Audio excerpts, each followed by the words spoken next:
l'école associative, on a vraiment eu la volonté depuis le début de s'ouvrir et de rendre accessible au plus grand nombre la pédagogie aux enfants.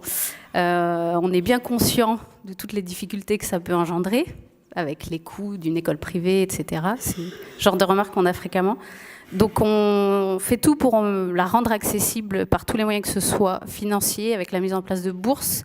Je remercie notre partenaire Biomonde qui nous suit depuis le début et qui permet à un enfant de bénéficier d'une bourse et de réduire ses frais de scolarité par le biais de subventions qu'on cherche à obtenir et qu'on sollicite à chaque fois. Des sponsors, s'il y en a qui veulent se manifester, n'hésitez pas.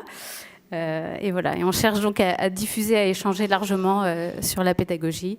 Place à Alan et Pascal.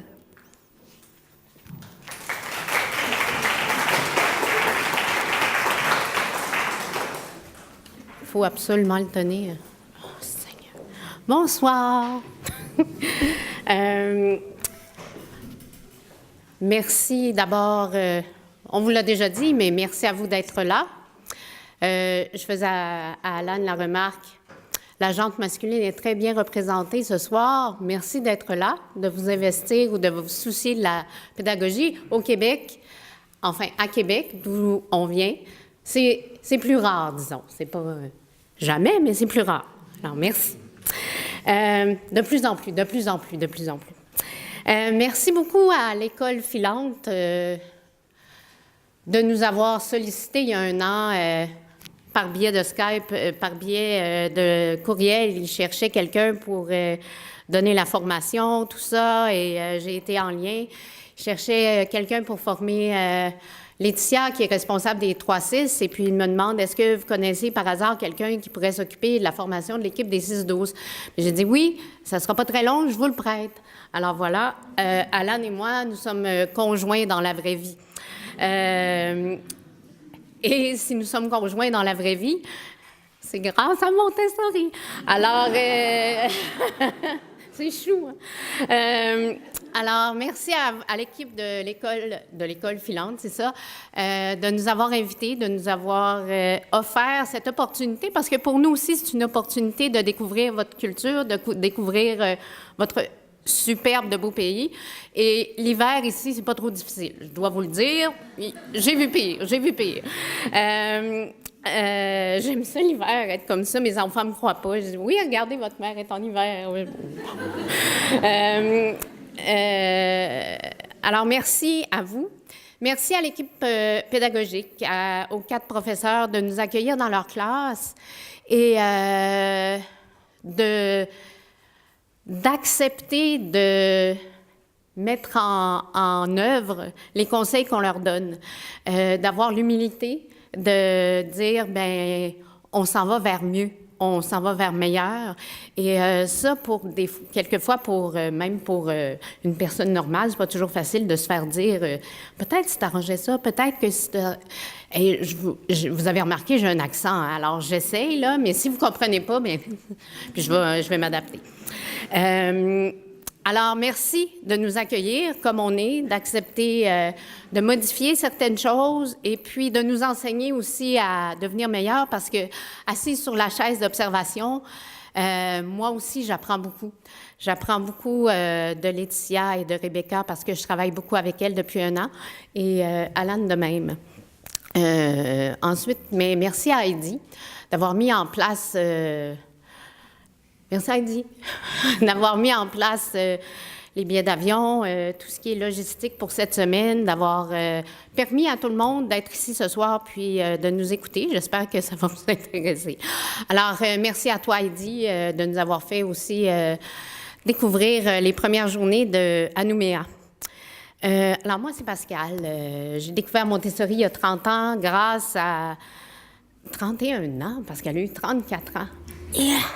Alors, c'est grâce à ma plus vieille que j'ai découvert Montessori, comme plusieurs découvrent Montessori par le biais de leur enfant, parce qu'ils cherchent une pédagogie qui correspond à leurs valeurs, parce qu'on cherche une pédagogie qui va permettre à notre enfant de découvrir la joie d'apprendre, de pouvoir aimer les découvertes, de devenir curieux, puis d'enrichir cette curiosité-là, tout en respectant leur personnalité, tout en respectant leur rythme. Alors, c'est depuis 31 ans que je vis dans la pédagogie Montessori. Depuis 11 ans, alors j'ai eu mon école à la maison, parce qu'au Québec, dans le temps, c'était facile. Maintenant, il y a eu un ministère, puis ça complique les affaires. Alors, maintenant, je travaille dans des écoles en tant que directrice pédagogique et je commence le lendemain de mon retour à Québec, le 29 août, dans comme vous appelez, une crèche, une nouvelle crèche, et puis je vais travailler comme assistante à la direction et auprès des petits de 0 à 18 mois au nido qu'on appelle à Montessori. Et puis, M. Allan, eh bien, il y a un grand passé derrière lui. Ça fait 10 ans qu'il a enseigné pendant 10 ans chez les 6-12. Et puis, il avait dit que jamais il quitterait la Suisse et que jamais il serait professeur. Bon, alors il a quitté la Suisse et il est professeur. Alors, vous ferez ce que vous voulez avec ce qu'il va vous dire ce soir. Non. Alors, voilà pour qui on est. On est maintenant à Québec et puis on fait des belles découvertes ensemble. Voilà, je te laisse la parole, j'ai assez parlé. Bonsoir. Non. Bonsoir. Pour ma part, je veux commencer par vous parler de comment est-ce que ça a commencé, cette aventure de la pédagogie Montessori. Parce que pour bien la comprendre, il faut savoir comment elle est née. Maria Montessori, en Italie, il y a plus de 100 ans maintenant. En réalité, elle était pas pédagogue, elle était médecin de sa formation. Et puis, elle a vraiment abordé la chose, en fait, par accident d'abord. C'était pas son intention de devenir une spécialiste dans ce domaine. Mais surtout, on lui a donné la responsabilité d'enfants qui, à l'époque, des enfants idiots, on s'entend, on dit plus ça aujourd'hui, mais des enfants qui avaient des difficultés, qui étaient d'ailleurs dans ce qu'ils appelaient un asile. Donc, on est loin. On pense à la période où elle a commencé tout ça. Mais ce qui est intéressant, c'est que contrairement à la plupart des pédagogues, elle n'a pas créé une théorie qu'elle a appliquée sur les enfants. Elle a vraiment abordé la chose d'un point de vue scientifique, c'est-à-dire elle a fait des observations. Elle a observé l'enfant, elle a essayé des choses, entre autres, elle a beaucoup essayé des matériels qui viennent d'autres pédagogues comme Itard ou Séguin. Elle a regardé ce qui fonctionnait le mieux, elle a perfectionné ça, elle en a créé aussi. Et puis, au fur et à mesure qu'elle a découvert des choses, elle a découvert finalement, non pas une méthode, mais elle a découvert l'enfant. C'est comme ça qu'elle l'a dit d'ailleurs. D'ailleurs, elle était assez insultée lorsque l'édition américaine a traduit son titre qu'elle a appelé Pédagogie scientifique. Ils l'ont appelé The Montessori Method. Elle a dit, c'est pas la méthode, c'est pas ma méthode. Ce que j'ai fait, c'est que j'ai découvert l'enfant. Alors, c'est vraiment une pédagogie, une méthode qu'elle a développée pour permettre à la réalité, le potentiel, le plan, si on veut, de chaque enfant de pouvoir se réaliser. Ce qui est intéressant aussi, c'est de voir que tout ce qu'elle a découvert il y a plus de 100 ans est en train de se confirmer à travers les neurosciences. Alors, je vais essayer à quelques reprises durant cette conférence de vous faire des petits parallèles pour vous lancer sur des recherches si ça vous intéresse sur justement ces quelques éléments qui sont en train de mettre la lumière sur les fondements biologiques, neurologique de ce qu'elle a découvert. Donc, on va beaucoup parler aussi ce soir d'observation. Et d'ailleurs, pour elle, la pédagogie scientifique, ça ne s'arrête pas à sa mort. Pour elle, c'est une démarche qui ne devrait jamais s'arrêter. Et même nous, en tant qu'éducateurs, on doit continuer à chercher à affiner ça, à observer les enfants, à essayer de comprendre le fonctionnement, comprendre quels sont leurs besoins, quelles sont leurs particularités à chacun. Donc, c'est pour ça que l'observation, c'est vraiment quelque chose d'important dans la pédagogie. Alors, la première partie de la conférence, on va commencer chacun notre tour à vous parler des différentes périodes dont on est spécialiste. Elle va commencer à vous parler de 0 à 6 ans. Quel est cet enfant? Qu'est-ce que Maria Montessori a découvert? Vous avez sûrement entendu parler esprit absorbant, période sensible, etc. Ouais, excuse-moi, là, j'ai vendu le punch. Donc, elle va vous parler de ce genre de choses. Moi, après, je vais vous parler du primaire, des différences, puis ensuite, on va vous donner un peu plus des de comment on fait ça finalement. Alors oui, Maria Montessori, Alan vous l'a dit, elle s'est référée à des gens comme Itard, comme Rousseau, comme Froebel. Elle est allée chercher les ressources dont elle avait besoin. Et puis, elle a remarqué au fil de ses observations que les enfants, eh bien, ça commençait dans le ventre de la maman. Et puis, ça se terminait, la construction de l'homme. C'est pas vraiment fini non plus parce que je disais ça l'autre jour à une amie. J'ai dit, moi, je pensais que rendu à 50 ans, là, c'était fini. On s'en posait plus de questions. Mais non, on s'en posait encore. Alors, la construction, si on veut, il y a 4 étapes de développement, puis ça se termine entre l'âge de 21 et 25 ans. Alors, pour tous les jeunes ici, bien, sachez que vous êtes encore en formation. Alors, il y a une première période qui est la période de 0 aux 6 ans. Cette période-là qui est très riche, on entend souvent que tout se joue avant 6 ans. Avant 6 ans, c'est un grand enjeu. Il y a beaucoup d'enjeux avant 6 ans. Et si on se fie à Maria Montessori, à toutes ses observations, ce qu'elle a dit, ce qu'elle a écrit, eh bien, c'est vrai. Et ce soir-là, faites-vous-en pas, là, si, mettons, vous n'avez pas tout fait ce qu'il fallait avant 6 ans, là, votre enfant, il va réussir. Là. Ma mère, elle ne m'a pas élevée à la Montessori, puis je suis quand même pas pire. Alors, faites-vous-en pas. Tout le monde, on fait de notre mieux, puis on fait selon nos valeurs. Alors, moi et Alan, ce soir, on n'est pas ici du tout pour juger ou pour vous dire que vous n'avez pas bien fait ou mal fait, ou que... Prenez l'information, puis... juste grandissez avec l'information comme vos enfants, d'accord? C'est vraiment important pour moi. Parce que... Alors, de 0 à 6 ans, c'est une période qui est très, très, très, très, très, très importante. Et elle l'a divisé, Maria Montessori, de 0 à 3 ans et de 3 ans à 6 ans. De 0 à 3 ans, parce que de 0 à 3 ans, l'enfant, pendant 9 mois, bien, il grandit dans le ventre de sa maman, puis il donne des coups, puis il fait des culbutes, puis il se nourrit. Puis... Alors, il est presque physiquement complété quand il sort. Bon, maintenant, on sait qu'il reste des petits bouts à finir de finaliser. Mais Maria Montessori, elle a remarqué que après la naissance de l'enfant, il y avait une construction spirituelle qui arrivait. L'enfant devait apprendre à connaître son milieu, à faire confiance, à construire des liens, à grandir avec les gens, avec l'ambiance qui l'entoure. Alors, toute cette construction-là, elle est... on dirait que l'enfant, il le fait de façon inconsciente. Et heureusement, parce que s'il était conscient de tout ce qu'il absorbe, de tout ce qu'il apprend... il dormirait tout le temps. Alors, tout ce que l'enfant a à apprendre de 0 à 3 ans, de la façon dont il grandit, de la façon dont il prend de l'assurance, et bien toute cette... Là, je vais dire des âges, là, mais c'est pas à la fête de 3 ans que ça arrête. Là. Vous comprenez que ça se peut que ça soit à 3 ans moins quart ou à 3 ans et 10. Là. C'est beau. Alors, si votre enfant a 5 ans et demi, lâchez pas. De 0 à 6 ans, l'enfant vit des périodes sensibles. Puis que l'enfant il soit en Nouvelle-Calédonie, que l'enfant soit au Vietnam, que l'enfant soit au Canada, que l'enfant soit en Afrique, tous les enfants passent par le même développement. Chacun à son rythme, chacun à sa façon. Puis ceux qui ont plus qu'un enfant, vous savez que ben c'est pas toute la même chose, hein? C'est pas toute la même recette. Alors, il va vivre des périodes sensibles. Les périodes sensibles, c'est comme un espace qui s'ouvre dans le temps où est-ce que l'enfant va apprendre facilement.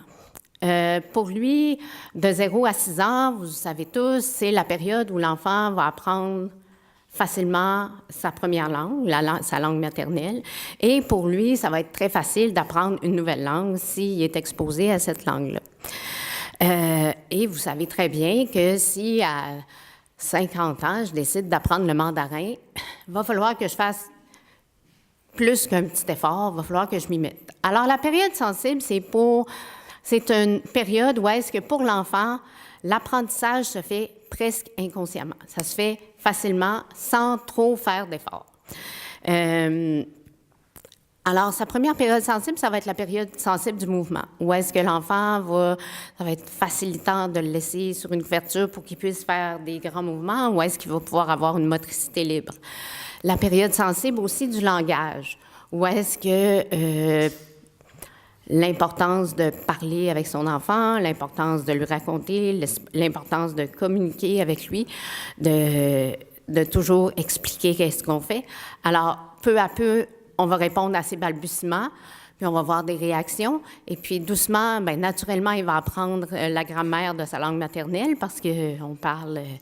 puis, il connaît la grammaire de sa langue maternelle. Il va passer aussi à travers la période sensible de l'ordre.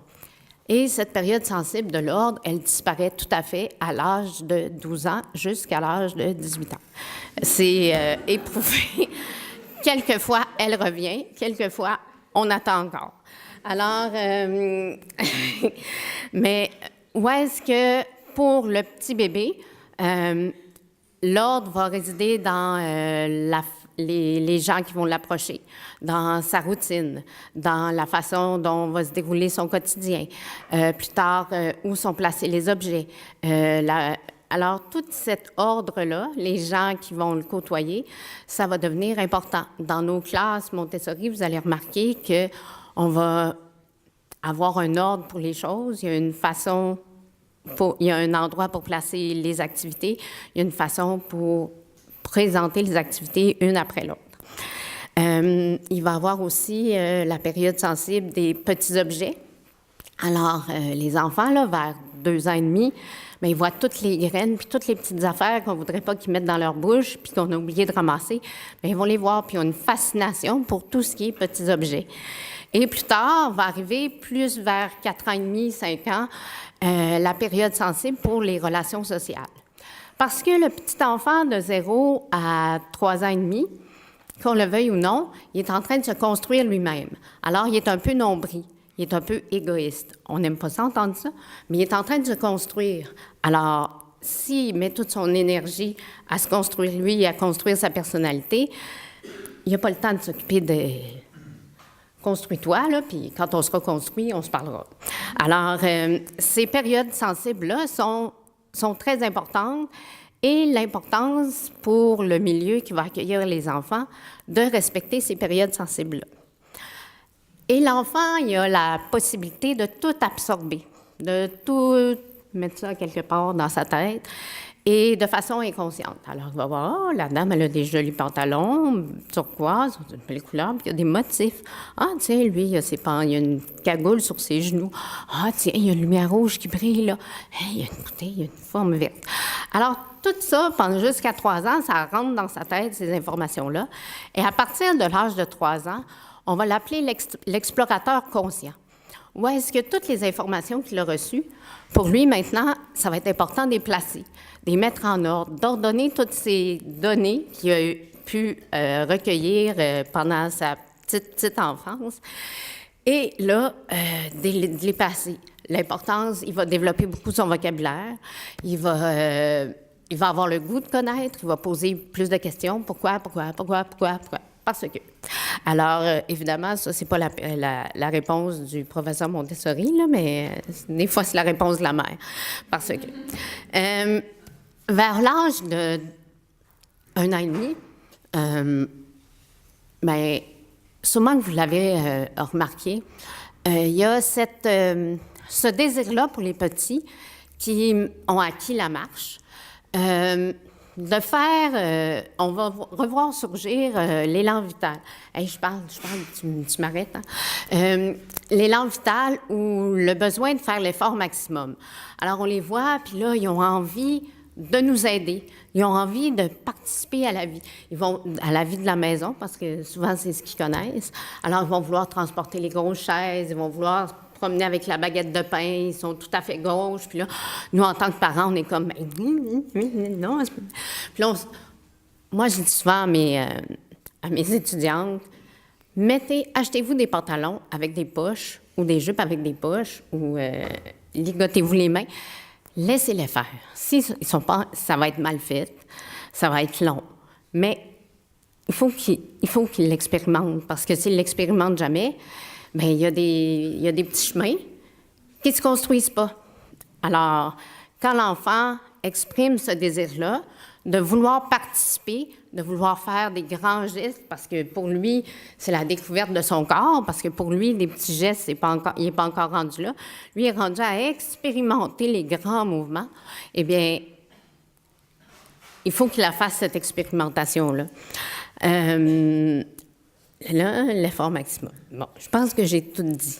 J'ai-tu oublié des affaires? Je pense que j'ai tout dit, Alan. C'est correct.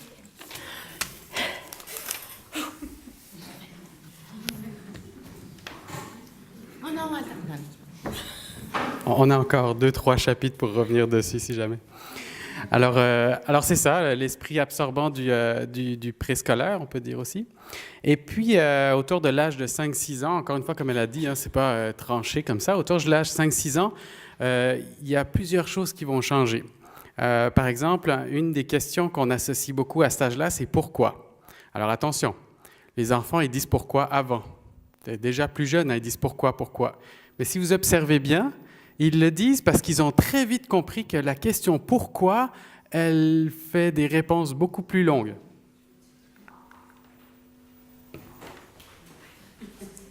Parfait. Donc c'est simplement pour ça. Pourquoi? Parce que s'ils disent comment ça s'appelle, la réponse est un mot.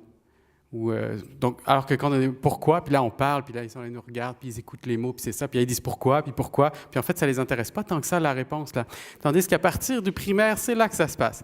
Là ils veulent savoir pourquoi, ils veulent vraiment explorer tout l'univers. Je vais revenir là-dessus d'ailleurs, on parle de l'éducation cosmique. Alors ça n'a rien d'ésotérique, hein, si jamais. Dans son temps, ce n'était pas un terme ésotérique. C'est simplement pour dire qu'ils veulent vraiment tout explorer. Je vais revenir un petit peu là-dessus. C'est aussi, avant c'est l'esprit absorbant, là c'est l'esprit comprenant. Donc ils sont beaucoup moins dans l'absorption automatique. Là, il y a beaucoup plus un choix conscient, une volonté de comprendre et d'aller plus loin dans les intérêts qu'ils ont. Alors, évidemment qu'à partir de l'âge de 6 ans, c'est un environnement très différent.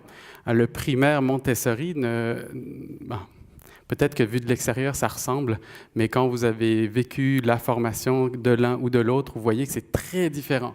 La posture de l'adulte est différente, l'environnement physique est différent, la façon dont on va interagir, les attentes qu'on a, etc., c'est très, très différent le 3-6 et le 6-12. Et ça, c'est justement pour répondre à un enfant qui est complètement différent, qui va développer beaucoup aussi son esprit d'imagination. Ça, c'est aussi un chapitre sur lequel on va revenir. Alors, j'ai été très vite là-dessus parce qu'on va y revenir. Maintenant qu'on sait c'est quoi l'enfant, on veut aller maintenant avec vous sur qu'est-ce qu'on fait avec ça. C'est quoi, finalement, les clés que Maria Montessori a découvertes, les clés pour favoriser l'expression, l'épanouissement du potentiel de chaque humain. Alors, c'est important les mots que j'utilise. On ne parle pas du potentiel de l'enfant, on ne parle pas du potentiel d'un enfant, on parle du potentiel humain. Et c'est pourquoi? Simplement parce qu'on veut exprimer la chose comme étant quelque chose d'universel au niveau de l'humanité. Alors, quelles sont ces clés? On va commencer par l'environnement avec Pascal. Je parle souvent. Voyons, on va être tendance. Ça m'énerve. Bouge plus. Alors, l'environnement, je crois qu'il y a des futurs professeurs ou il y a des enseignants qui sont ici dans la salle. Est-ce que ça vous gêne de lever la main?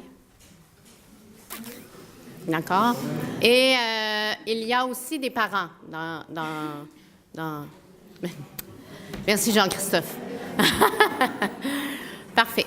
Alors, je vais...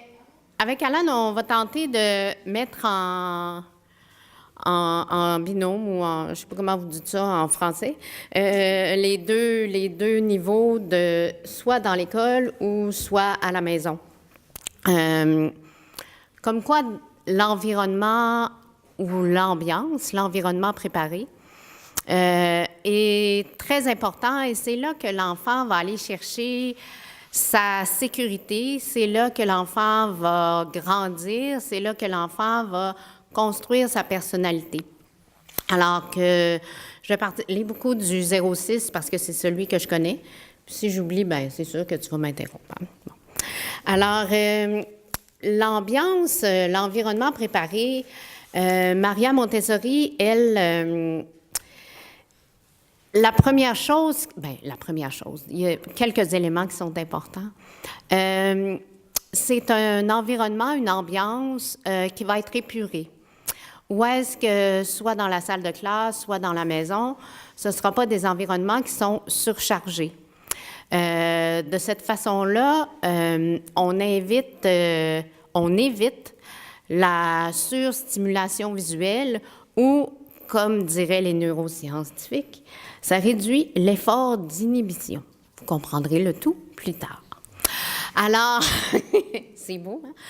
C'est simplement que lorsque j'ai beaucoup de choses à regarder, lorsqu'il y a beaucoup d'images sur les murs, lorsqu'il y a beaucoup de musique, lorsqu'il y a beaucoup d'objets sur les tablettes ou dans ma chambre, j'ai beaucoup de stimulation.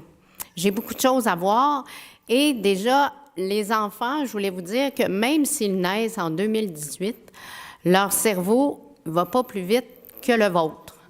Alors, toutes les images que auxquelles les enfants sont exposés vont beaucoup plus vite que lorsque vous étiez plus jeune. Donc, pour eux, ils ne sont pas capables d'assimiler plus vite que leur cerveau va. Et puis, le cerveau, il n'a pas été upgradé au fil des années. C'est le même cerveau et il va à la même vitesse, puis il va à une belle vitesse qu'il faut respecter aussi, comme leur rythme. Cependant, si vous remarquez qu'un enfant a un rythme plutôt neutre, vous pouvez l'aider à aller un petit peu plus vite. Revenons à l'environnement. Alors, un environnement qui va être épuré, un environnement qui va être adapté autant dans toutes les pièces de la maison. Là, je ne vais pas dire que vous achetez juste des petites tables, des petits fauteuils, puis que c'est les enfants. Simplement s'assurer dans vos maisons que les enfants ils ont une place à leur hauteur dans le salon ou une petite bibliothèque, ou dans la bibliothèque, il y a une étagère à leur hauteur où ils peuvent trouver des livres.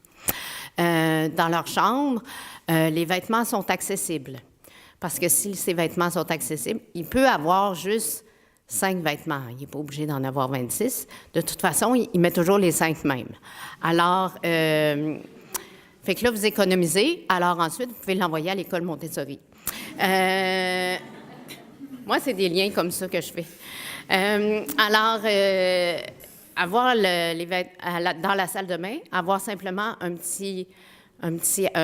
banc, un booster pour parler français, où est-ce que l'enfant va pouvoir lui-même accéder au robinet.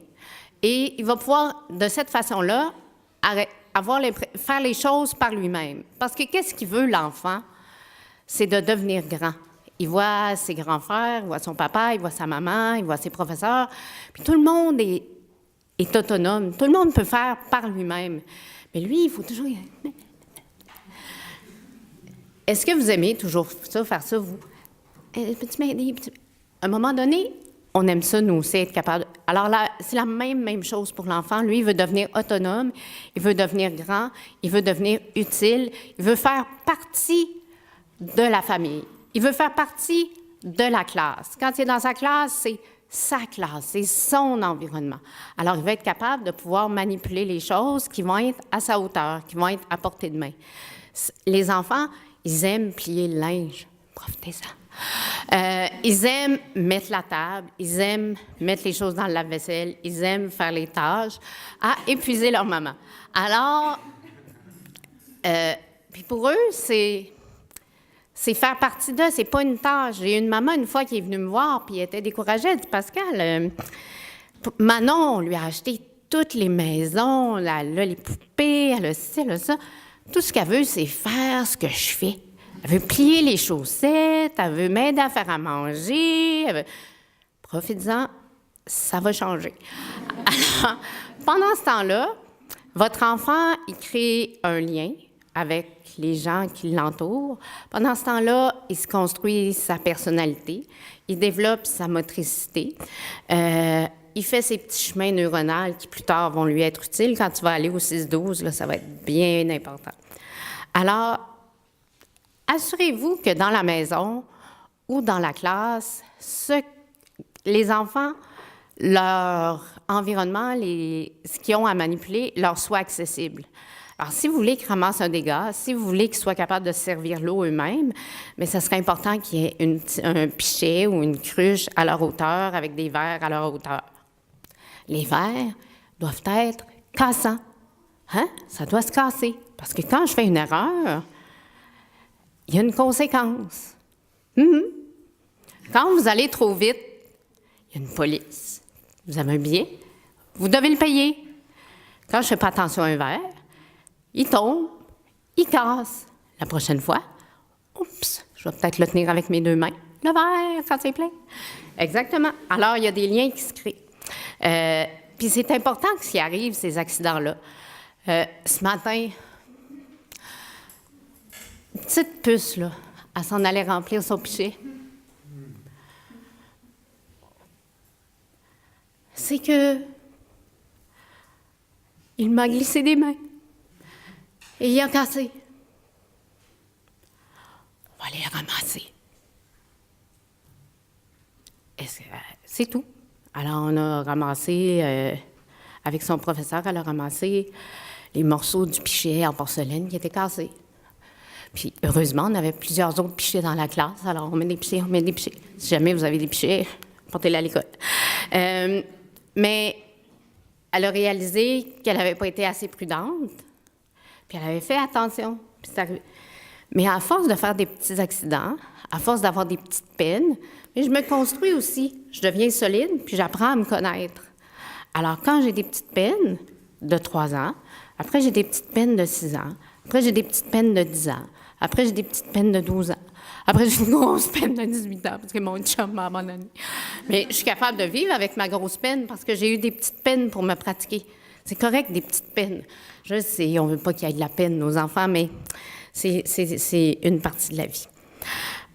Alors, votre environnement, que ce soit à la maison, que ce soit à l'école, essayez de le préparer pour que vos enfants, pour que les enfants que vous côtoyez, qui vivent dans ce milieu-là, aient accès à leur matériel, qu'ils puissent être actifs et non passifs, qu'ils puissent se servir eux-mêmes au lieu d'être consommateurs. Alors déjà là, ils s'impliquent dans la vie, puis ils apprennent à faire des efforts, puis ils apprennent à être proactifs au lieu d'attendre que quelque chose se passe ou que quelqu'un les serve. La quantité de jouets ou la quantité d'activités, on suggère, qui sommes-nous, dans le monde Montessori, souvent on va proposer d'avoir une dizaine de jouets. Encore des économies. Une dizaine de jouets accessibles à l'enfant. Lorsque les jouets sont brisés, on les retire. Puis au bout de 6 à 8 semaines, parce que vous devez avoir peut-être que vous avez plus que 10 jouets dans la maison, mais vous pouvez faire un roulement. Alors, c'est toujours neuf, mais ce qui est brisé ne devrait pas être accessible. Alors, ça devrait toujours être beau. Maria Montessori, elle suggérait d'entretenir la beauté, l'apprentissage à la beauté. Alors, ça devrait être sur vos murs, bien, vous pouvez avoir des œuvres d'art qui vont être plus basses. Vous pourriez écouter aussi de la belle musique. Mais c'est vrai que tous les genres de musique, on peut les aimer. Hein, ça dépend de nos goûts. Alors, voilà. L'éveil à la beauté, oui, c'est ça. L'accessibilité, la participation à la vie de la famille. N'ayez pas peur lorsqu'un enfant veut vous aider, lorsque dans vos classes, vos élèves vous demandent vous pouvez les encourager, vous pouvez initier aussi. Les enfants sont collaborateurs naturellement. Ça leur fait plaisir, ça fait partie d'eux. Alors, à force de se faire dire non, à force de se faire dire, bien, j'ai plus envie. Ça fait 3 fois que je te demande de faire la vaisselle, puis tu me dis, non, t'es trop petit, non, t'es trop petit, non, t'es trop petit. Bien, quand à 10 ans, vous l'avez demandé, veux-tu faire la vaisselle? Il va dire, non, je suis trop petit. Non, il ne dira pas ça, mais il va... Alors, c'est important d'avoir la vision de plus loin. Moi, je suis vraiment meilleure avec mes petits-enfants qu'avec mes enfants. Là, je me suis pratiquée sur mes enfants, mais là, mes petits-enfants, je suis rendue vraiment bonne. La participation à la vie de famille, aux tâches communautaires, tu m'avais dit de dire. Alors, ça faisait englober la famille et la maison. L'école et la maison, oui. L'adulte dans la classe aussi est important. L'adulte, c'est le référent. On devient, malgré nous, la référence pour les enfants. L'importance d'avoir une tenue soignée, de se soigner, de faire attention à notre langage, de faire attention à comment on se présente aux enfants. Je vous dis pas là, d'aller chez la coiffeuse à tous les jours ou de vous faire les ongles, mais de prendre soin de vous. Alors, qu'est-ce que vous montrez à l'enfant? C'est que c'est important de prendre soin de soi, c'est qu'on vaut la peine. C'est que je me respecte, alors je fais attention à moi. Je te respecte, alors je fais attention aussi à toi. Après ça, j'avais sûrement écrit d'autres notes. Ah oui, dans les classes, le matériel Montessori est fait pour isoler les difficultés. Alors, les enfants, on ne va pas leur montrer comment je pourrais dire, si je prends en mathématiques, bon, je vais prendre verset, tout simplement, quand un petit arrive dans la classe, on va lui montrer les activités de verser. Alors, je vais commencer par verser des substances sèches d'un pichet à l'autre. Le matériel est fait pour que le matériel est autocorrectif. Alors, l'enfant qui verse du sable, puis que la moitié du pichet va dans son plateau, il n'y a pas besoin que je lui dise « Mais là, hein? » Il voit très bien que la moitié du sable est dans son plateau. Alors, il va s'organiser lui-même pour mettre ça. Le matériel est ainsi fait, que ce soit au préscolaire, que ce soit au primaire. Le matériel est fait pour que l'enfant puisse être conscient lui-même de son erreur et se donne à lui-même le défi de recommencer. Parce que c'est dans la répétition qu'on devient bon et qu'on se perfectionne, puis qu'on prend plaisir aussi à faire les choses. La première fois que j'ai fait une tarte, comme on dit à Québec, c'était pas yaube. Mais elles sont rendues bonnes, mes tartes, parce que j'en ai fait plus qu'une. Alors, pour les enfants, c'est la même chose. Alors, je vais commencer par verser des substances sèches. Ensuite, je vais verser de l'eau d'un pichet à un autre pichet. Ensuite, je vais verser de l'eau d'un pichet à un verre, mais là, il va y avoir une ligne. Alors là, je vais verser jusqu'à la ligne. Ensuite, je vais verser dans 2 verres, mais il n'y aura pas de ligne, puis il faut que je mette ça égal. Alors, chaque activité, comme je n'ai pas maîtrisé l'autre avant, elle ne m'est pas présentée encore. Mais quand elle m'est présentée, le professeur sait que j'ai ce qu'il faut pour réussir l'activité. Pas nécessairement de la première fois, mais avec un peu de pratique, je vais devenir bon. Quand je fais des mathématiques, je vais commencer par faire les barres numériques, puis d'un autre côté, je vais apprendre les symboles. Puis plus tard, quand je vais maîtriser les quantités et les symboles, on va mettre les deux ensemble. Alors, c'est toujours très évolutif, le matériel dans la classe 3-6, là. Bien, 0-3 puis 3-6. Puis j'imagine qu'au primaire aussi. C'est un matériel qui isole les difficultés pour que l'enfant soit toujours dans une position de réussite, pour ne pas le mettre devant l'échec. Le matériel aussi est toujours disponible. Le matériel n'est pas caché dans une armoire, puis attends, ça ne sera pas long, je vais aller le chercher. Alors, le matériel, il est sur les tablettes, il est sur les étagères, et l'enfant peut aller le chercher lorsqu'il veut le travailler. Mais il y a un exemplaire de chaque matériel. Alors, si moi, j'avais prévu faire la tour rose, puis c'est Joseph qui est en train de faire la tour rose, oui, mais il va falloir que j'attende. Je pourrais peut-être me trouver d'autres choses. Alors, je vais me tourner de bord, je vais regarder parce qu'il y a plusieurs activités dans ma classe, puis je vais aller en chercher une autre. Ou, si ça ne me tente pas, je peux mettre les mains dans mon dos, sans déranger Joseph, observer comment travaille bien Joseph. C'est une autre option, parce qu'on a le droit des fois de rien faire. Je ne sais pas si des fois ça vous tente de rien faire, là, mais les enfants, des fois, ça leur tente de faire comme juste... Ils ont le droit d'observer. Puis il y a des enfants qui vont observer longtemps. C'est fatigant, ça. En tout cas, c'est comme... Qu'est-ce qu'il a fait aujourd'hui?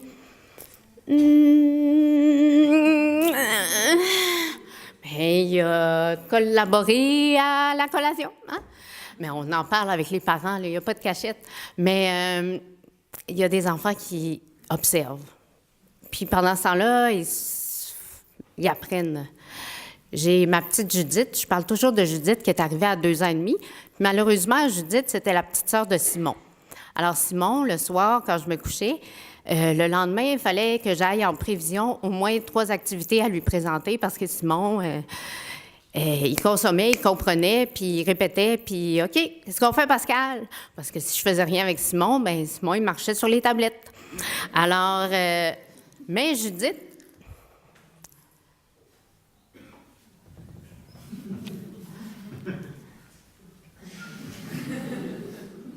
Alors, sa mère est un petit peu... mais qu'est-ce que je vais faire? Qu'est-ce qu'elle va faire dans la vie, Judith? Qu'est-ce qu'elle va faire dans la vie, Judith? Voyons, Judith. Elle fait même pas de Lego, Judith. Je dis, mais non, mais... Je dis, ben non, mais donne-lui le temps, fais-lui confiance. Bon, de temps en temps, Judith, est-ce que tu aimerais qu'on trace des sons? Ah non, je vais aller visser les vis. Bon, on va visser les vis. Judith, est-ce que tu aimerais qu'on trace des nombres? Ah, non, je vais aller faire un collier. Mais là, Judith est rendue à 5 ans, puis elle trace des colliers, puis elle coud des boutons. Mais le matin, elle vient me voir, je me rappelle, parce qu'au mois de mars, il neige à Québec. Alors, il neigeait. Puis là, elle vient me voir. « Pascal, est-ce qu'on peut tracer des lettres? »« Oui! »« Avec plaisir, Judith, on va tracer des lettres. Va chercher ton petit plat d'eau avec ton pichet. Moi, j'apporte les sons à la table, puis on va travailler ensemble. Prépare mon petit banc. » Là, bon, je vais apporter le « J » pour Judith, « M » pour maman, puis « S » pour Simon. Alors, j'apporte les 3 lettres. Ça, c'est « J », Pascal. Comme maman, comme maison, comme Munich. Ça, c'est « S » comme soupe, comme... Est-ce qu'on en trace d'autres? Elle savait tout. Parce que dans la classe, elle avait entendu tous les autres enfants. Elle avait été assise à côté des enfants qui traçaient des sons. Elle avait entendu lire. Alors, Judith, à 5 ans et demi, quand elle a quitté l'école, mais c'était devenu une bonne lectrice. Elle décodait très bien, puis elle pouvait lire des belles phrases. Puis une semaine plus tard, elle m'avait écrit « Je traverse la rue avec mon ami. » J'étais comme « OK, c'est beau. » Mais il faut faire confiance, puis des fois, c'est difficile.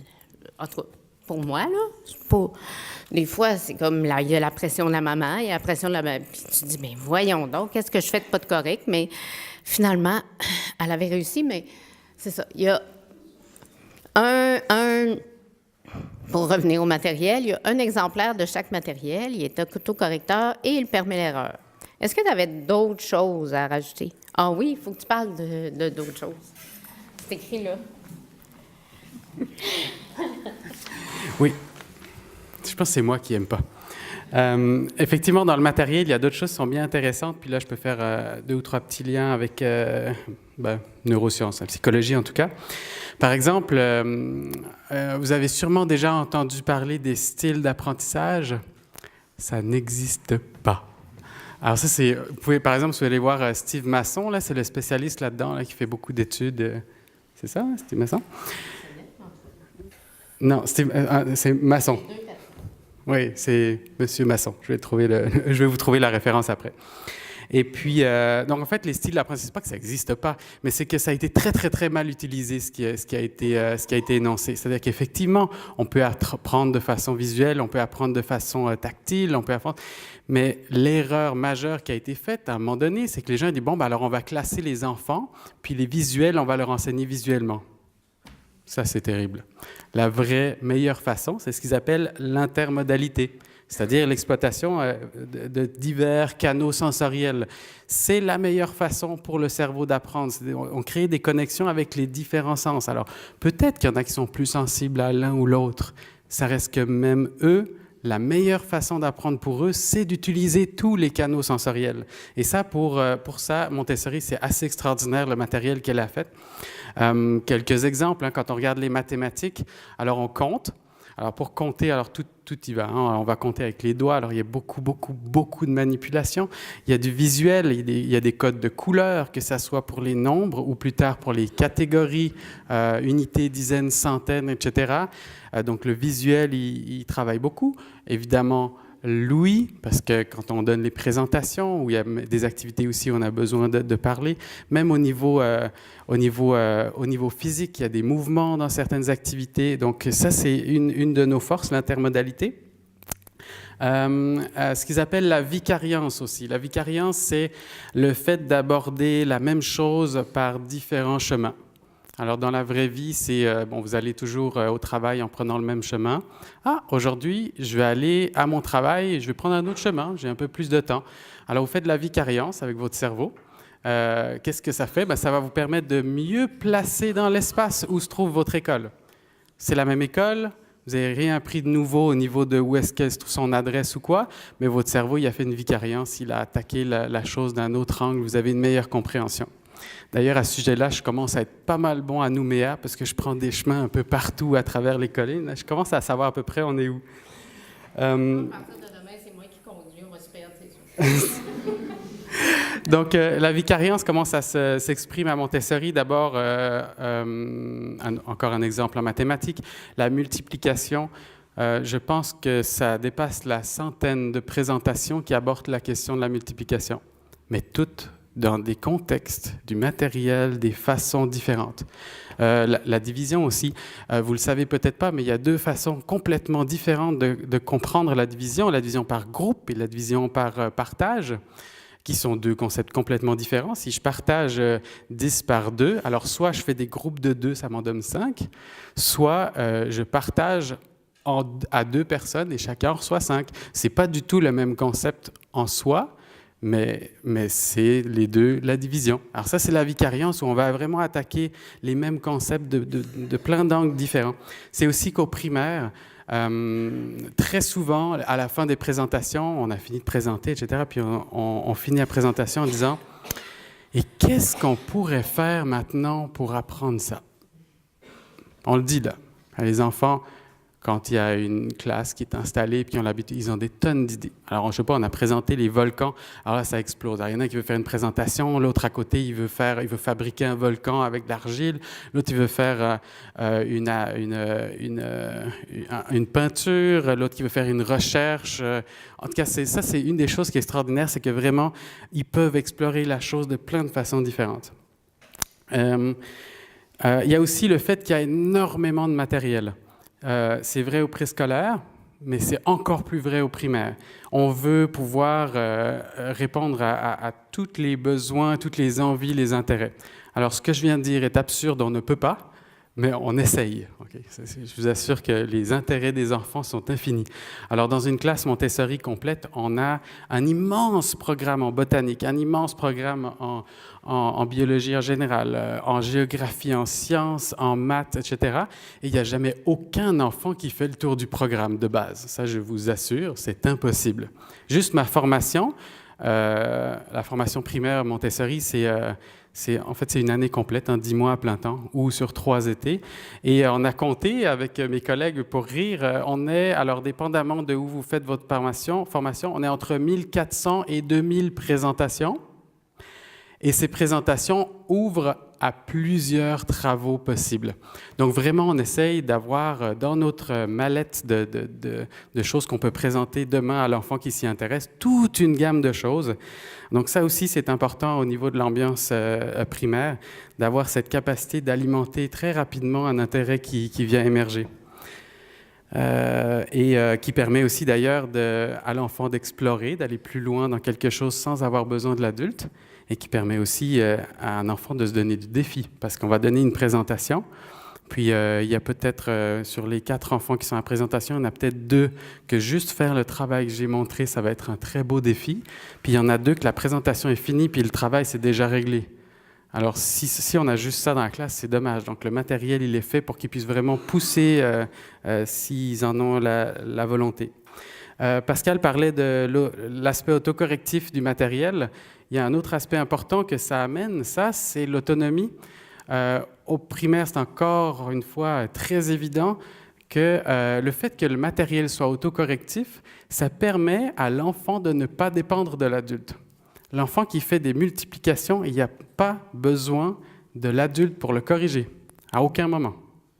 Il peut faire des multiplications, il y a quelque part dans la classe où soit il y a la réponse de la multiplication qu'il a faite, donc il peut aller chercher pour vérifier si ça marche. Alors, entre nous, il y a énormément d'avantages à ça. D'abord, imaginez-vous si quand vous faites quelque chose pour savoir si c'est bon, il faut que vous attendiez au lendemain. Vous apprenez pas vite, n'est-ce pas? Alors, il y a ça déjà. Et puis en plus, du point de vue autonomie, estime de soi, etc., on est toujours dépendant de l'adulte. Alors, puis ça veut dire aussi que l'adulte doit porter un jugement sur le travail de l'enfant, etc. Donc, c'est vraiment d'un très grand intérêt, cet autocorrectif. Et puis, ça permet beaucoup plus d'autonomie à l'enfant. Donc, ça, c'est ce qu'on voulait dire au sujet du matériel. On va aborder la question du multi-âge. Pascal? Je peux faire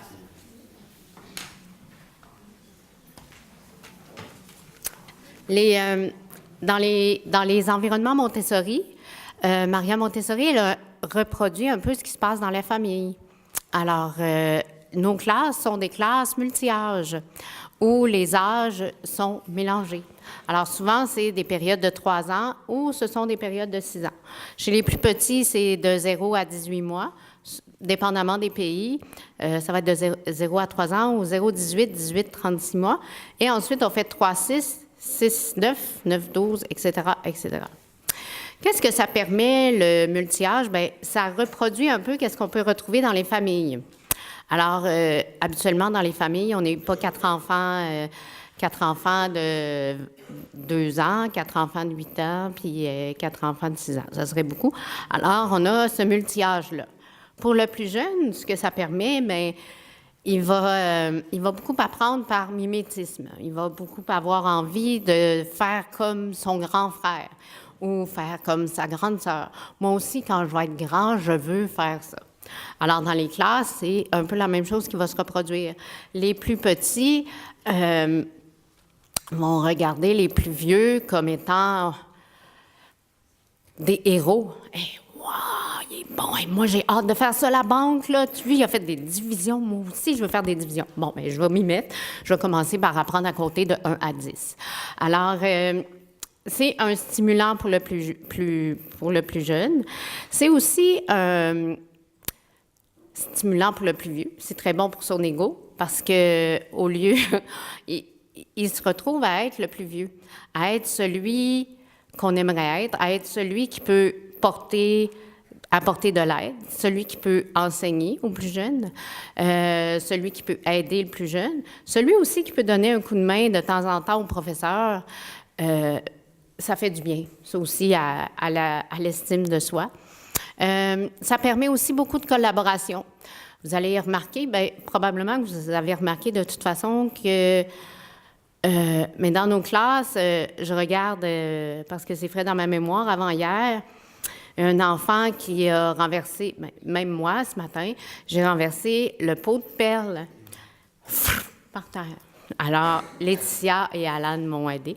Mais les enfants, naturellement, sont allés aider le petit garçon qui avait mis des perles partout, mais il n'y a personne qui leur a demandé. Ils étaient tous assis en train de faire une activité. Là, ils ont vu le petit qui avait échappé ses perles ou étalé ses perles un peu partout de façon semi-volontaire.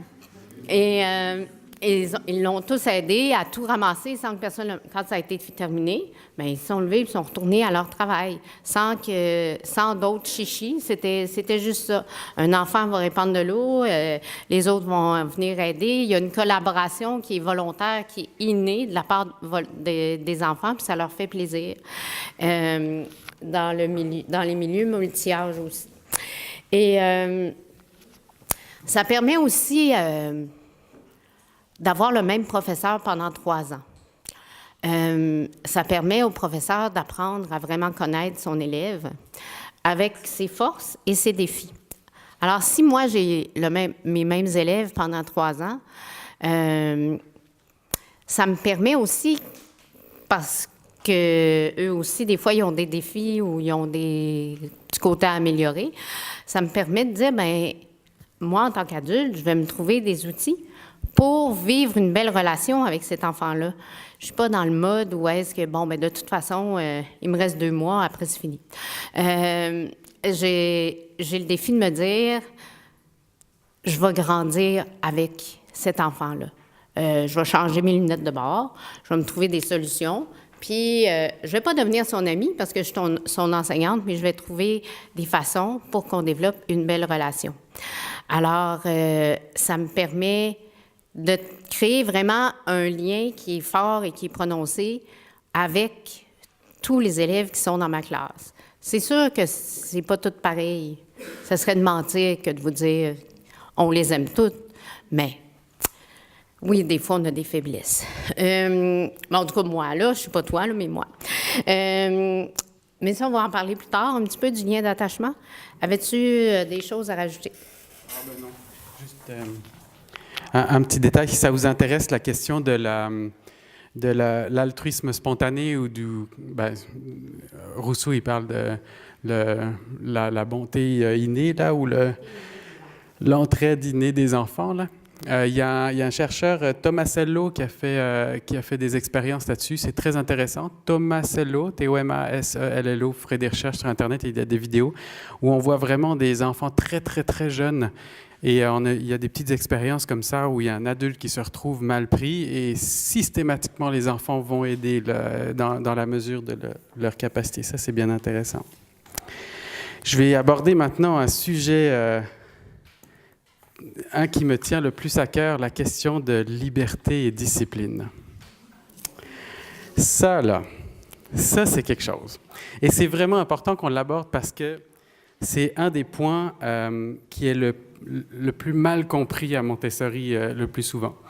Et on va avoir des préjugés complètement opposés dans tous les sens. Il y a des gens qui trouvent que Montessori, c'est laisser faire, où l'enfant il peut faire ce qu'il veut, n'importe quoi. Et il y a des gens qui trouvent qu'à Montessori, c'est beaucoup trop rigoureux. Mais à un moment donné, faut se décider. Alors, je peux vous dire, c'est aucun des deux. C'est très simple et très compliqué à la fois. La liberté et la discipline, pour Maria Montessori, c'est les deux faces de la même médaille. On ne peut pas donner à un enfant une liberté qu'il n'est pas capable d'assumer. Il a besoin de développer une discipline intérieure, une discipline personnelle pour être capable de vivre avec une certaine liberté. Alors ça, c'est l'erreur que des gens qui font, par exemple, qui essayent d'appliquer Montessori juste en lisant les livres. Une erreur d'interprétation importante, c'est de dire, bon, ben alors on va le laisser faire, on ne dit jamais non, puis non, ça ne marche pas, c'est sûr que non.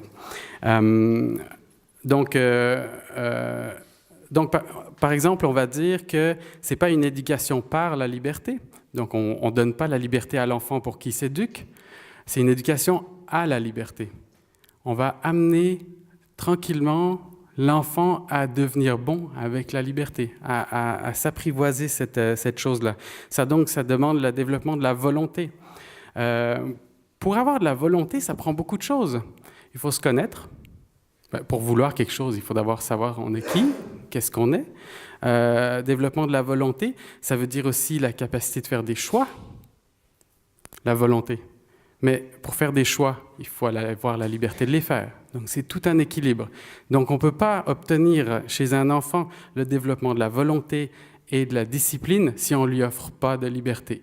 Donc, c'est vraiment deux côtés de la même médaille. Et dans un environnement Montessori, on est toujours en train de jouer avec ça pour trouver le parfait équilibre, où on va clairement mettre les limites là où il faut pour dire non, ça on ne peut pas s'en aller là, ça c'est pas possible. Et en même temps, on va donner un cadre suffisamment libre pour que son potentiel puisse s'exprimer et qu'il puisse développer sa volonté. Ça implique donc d'avoir une certaine confiance en l'enfant. Je ne sais pas si j'en reparle plus tard, mais un des mots-clés de Maria Montessori, c'est la transformation de l'adulte. C'est très important. On doit changer notre façon d'être pour être un bon éducateur. On n'a nous-mêmes pas grandi, la plupart d'entre nous, peut-être certains d'entre vous, ça a été le cas, mais la plupart d'entre nous, on n'a pas grandi avec cette façon de faire-là. Donc, nos premiers réflexes sont des réflexes qui sont préprogrammés dans notre cerveau par la façon dont on a été éduqué. Donc, ça prend vraiment un changement, un travail sur nous-mêmes. Cette liberté, elle est très importante aussi, parce que dans l'apprentissage, dans le fonctionnement du cerveau, en neurosciences, ils appellent ça la respiration attentionnelle. On a besoin de faire des pauses. Okay? On ne peut pas travailler intensément, sans arrêt. Et ces pauses-là, on a tous un moment différent. C'est impossible que deux personnes dans cette pièce, comme par hasard, pendant cette conférence, exactement au même moment, c'est comme le moment où on décroche. Okay?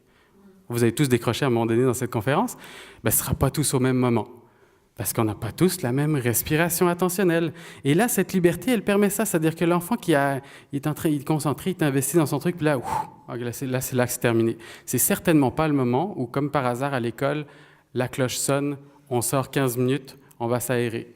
Alors, la cloche sonne, on va s'aérer 15 minutes, qu'est-ce que ça fait? Alors, il y a 2/3 de la classe qui étaient concentrés puis qui sont obligés, en plus, de quitter leur concentration.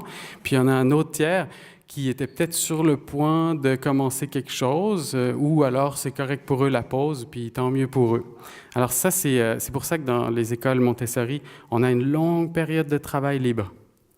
Alors le mot travail fait peur des fois, là, mais il ne faut pas oublier que l'enfant, quand il est concentré, il est heureux. Il n'y a rien qui apporte plus de joie à un enfant que la concentration. Et ça c'est très important. Hein. Nous, on a une conception erronée de ce que c'est l'effort et la concentration. Hein. Mais quand on réfléchit, l'effort, c'est la seule chose qui peut nous amener à la fierté, à la joie. On ne peut pas être fier de quelque chose pour lequel on n'a fait aucun effort. En tout cas, moi, ça ne m'est jamais arrivé, puis ça me paraît un peu absurde, le truc. Là. Donc, c'est tout lié à ces choses-là. Donc, d'offrir ces longues périodes de travail ininterrompues. Alors, on ne s'arrête pas en plein milieu pour prendre la collation tous ensemble ou pour sortir à la récréation. On a vraiment ces longues périodes où l'enfant, il va choisir lui-même quand il fait ses pauses. Alors, ces pauses, c'est peut-être justement aller observer un ami qui fait une activité, c'est peut-être aller prendre sa collation. Il y a tout ce qu'il faut dans la classe pour qu'il prenne sa collation lui-même. Il va prendre son petit plateau, éplucher la pomme puis manger chaque bout d'épluchage à la fois. Ça, on a vu ça cette semaine. C'est adorable. Hein? En gros, il y a un économe là, pour éplucher. Et puis une pomme, un petit bol, tout est prévu, c'est très mignon. Et puis cet enfant-là, il s'assoit, il apporte tout son matériel à la fois, il prend sa pomme, il épluche, pose sa pomme, mange le morceau, reprend sa pomme, épluche, pose sa pomme, mange. Lui, il a une respiration attentionnelle, c'est sûr, là, il a sa pause. Hein. Alors, il y a ça, hein, il y a toutes sortes de choses. Des fois, la respiration attentionnelle aussi, c'est aller choisir une activité qui ne demande pas d'effort pour moi.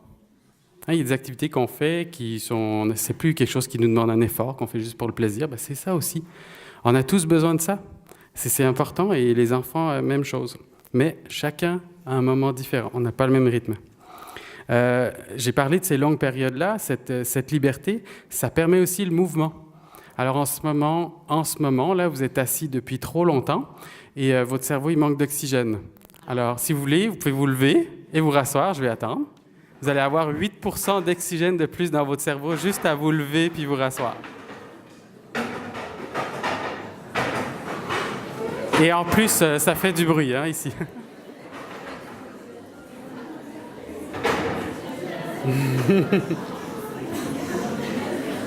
Alors, c'est pas compliqué, hein? Alors, il y en a qui ont fait des tests, justement, et puis juste faire ça, là, se lever, se rasseoir, puis alors les tests qu'il avait faits, ça faisait ça, 8% plus d'oxygénation du cerveau. Mais l'enfant, qu'est-ce qu'il fait? Il fait ça tout le temps. D'ailleurs, en formation, il y a une des activités qu'on doit faire, parce que dans la formation, il y a des observations obligatoires en classe et des séances de pratique. Dans les observations, il y a une des observations qu'on fait, on dessine un plan, puis après, on suit un enfant pendant le matin, puis on dessine ses déplacements. Un marathon. Sérieusement, là, c'est incroyable comment il marche dans un matin, un enfant dans une classe Montessori. Tout le temps, là, il va chercher son temps, il va chercher la collation, il va voir l'autre. Et puis là, on finit notre matinée, puis il y a une espèce d'énorme gribouillis sur notre chose. Ça, c'est important. Alors, il est tout le temps en mouvement, il n'est pas obligé de rester assis. Il peut travailler par terre, à côté d'un tapis, il peut travailler assis à sa table, il peut travailler debout sur une table un peu plus haute. Tout est possible. Donc ça aussi, c'est très important. Parce qu'on donne cette liberté-là, on a encore un autre avantage ici. Et je vais juste revenir sur mon thème du début avant de passer la parole à Pascal. J'ai brièvement parlé de bienveillance. Et là, c'est très important de ne pas se tromper dans ce que ça veut dire. La bienveillance et la gentillesse, c'est deux choses très différentes. Alors, être bienveillant, ce n'est pas toujours aller dans le sens de l'enfant. C'est pas toujours dire oui. Ça, c'est faux. Ça, c'est la gentillesse. Je peux être gentil avec vous pour obtenir quelque chose. C'est gentil, mais c'est pas très bienveillant. On s'entend. Bienveillant, on veille au bien. On veille au bien de l'enfant. L'enfant, il a besoin de limites. Il a fait un truc complètement fou. Là, tu montes le ton. Ça suffit. Tu mets de la règle claire. On a dit qu'il y a un autocorrectif, mais dans la vie sociale aussi, il y a un autocorrectif. Là, il a dépassé les bornes et il l'a su. Évidemment, on ne parle pas d'être tout le temps, mais il faut qu'il y ait une marque claire lorsqu'il y a une limite qui est dépassée. Il faut qu'il y ait des choses que... Par exemple, Pascal, elle parlait tout à l'heure de la patience. Le matériel, il n'est pas disponible, je vais attendre, je vais faire autre chose. C'est une valeur importante. Voulez-vous que votre enfant, quand il soit grand, il fasse preuve de patience? Attendez pas à l'adolescence pour lui apprendre ça. Je ne suis pas sûr que ça soit très efficace.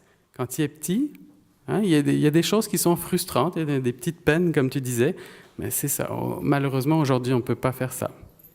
Bon. Donc, la bienveillance, là, c'est, fais attention, c'est pas toujours oui, toujours merveilleux, c'est veiller à son bien, là, il faut aller plus loin que ça. Alors, on va parler d'un autre élément extrêmement important dans Montessori, c'est la question de la concentration.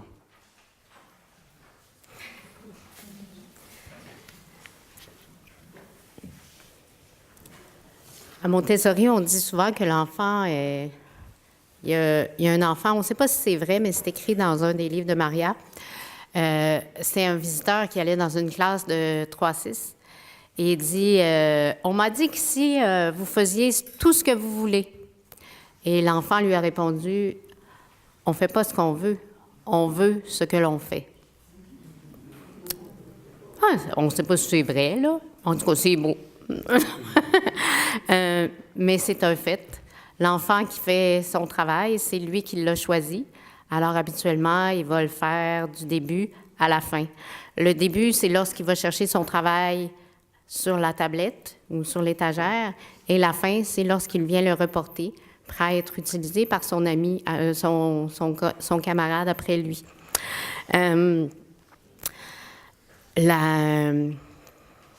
voulais juste rajouter, dans une classe Montessori, chaque activité, on les présente parce que chaque activité a sa façon de faire, sa façon d'être travaillée, d'être manipulée. Alors, un enfant qui ne manipule pas bien une activité, je vais m'approcher de lui puis je vais lui dire, je vais lui demander, est-ce que c'est comme ça que je te l'avais montré? Il va la refaire comme il faut. Ou s'il dit oui, est-ce que tu aimerais que je te la représente?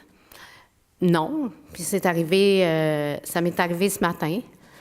On n'aime pas ça faire ça, mais l'enfant, il faisait comme n'importe quoi avec le matériel. Puis je lui ai dit, est-ce que tu te souviens comment Laetitia t'a présenté le matériel?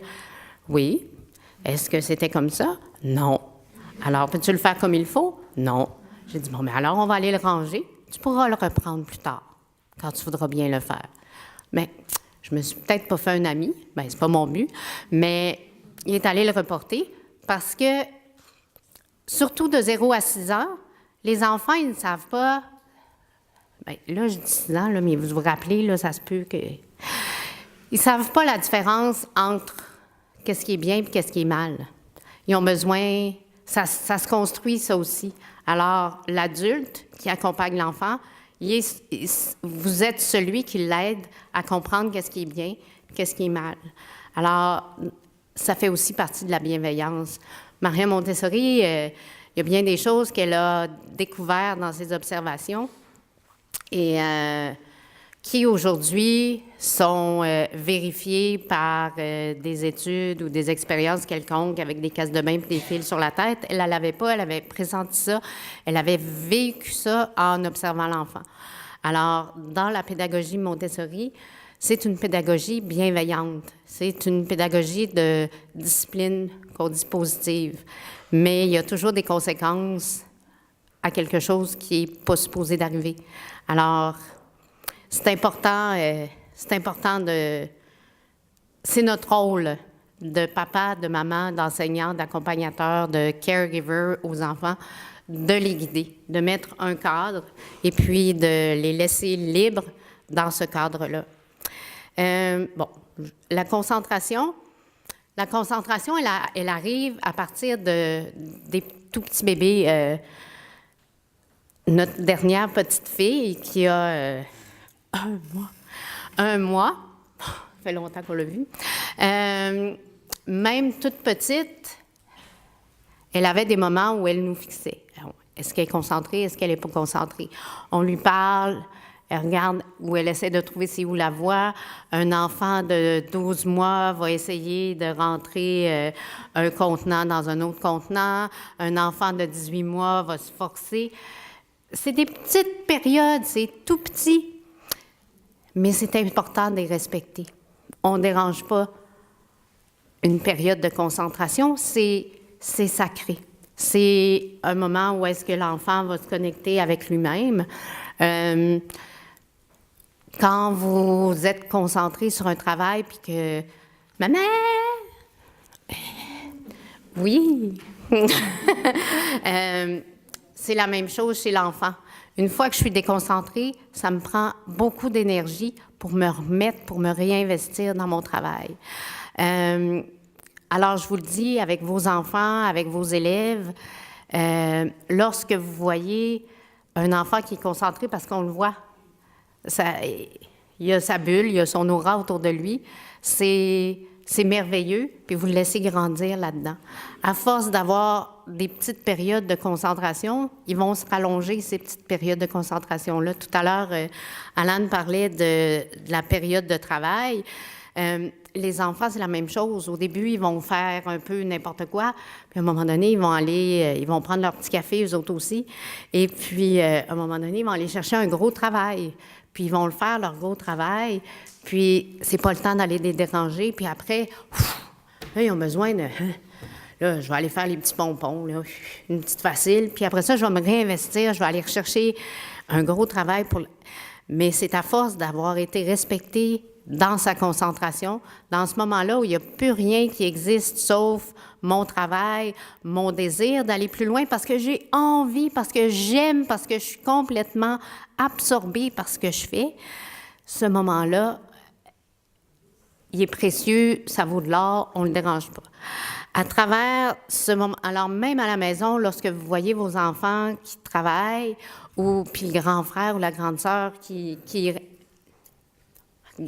admirez-le, prenez une pause, observez-le, puis retrouvez-le, donc bien beau, cet enfant-là qui est au travail puis qui est concentré. Vous lui direz de faire la même chose quand il voit que vous êtes concentré puis de ne pas venir vous déranger. Puis plus souvent il est dérangé, moins l'enfant il est connecté, moins l'enfant il sait qu'est-ce que c'est, cette période-là, ce bonheur-là, cette satisfaction-là d'avoir accompli quelque chose.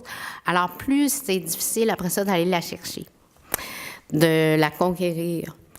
Et l'enfant, à Montessori, il a le privilège, souvent chez vous aussi, ils ont le privilège d'aller chercher qu'est-ce qu'ils ont envie de faire ou qu'est-ce qu'ils ont besoin de faire.